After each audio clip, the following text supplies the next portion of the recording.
تو میرے لیے الفاظ نہیں کہ میں اسی موقع پر ادا کروں،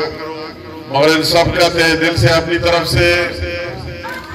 اپنے لیڈر قائد میاں محمد نواز شریف کی طرف سے، اپنے صدر شہباز شریف صاحب کی طرف سے، اپنی بہن مریم نواز کی طرف سے اور پوری پارٹی کی طرف سے ان کا تہ دل سے شکریہ ادا کرتا ہوں۔ میں ایک جلسے میں بلاسٹ ہوئے اور اس میں کافی لوگ شہید بھی ہوئے اور کافی لوگ زخمی بھی ہوئے، تو میں اپنی تقریر آگے لے جانے سے سب سے پہلے اس واقعے کی بھرپور مذمت کرتا ہوں، اور اس واقعے میں جتنے لوگ شہید ہوئے اللہ تعالیٰ اس کی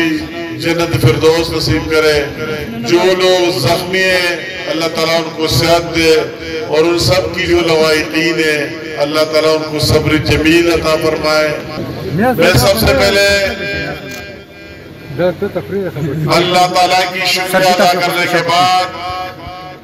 شمولیت یہ کوئی عام شمولیت نہیں، جب سے ہم آئے سیاست سے پہلے جب کالج میں پڑھتے تھے اسکول میں اس زمانے سے، تو ان سب کا اپنا اپنا ایک مقام اس خاندان کی لیڈرشپ میں مشیر صاحب کو اللہ تعالیٰ مشران اس زمانے سے لے کر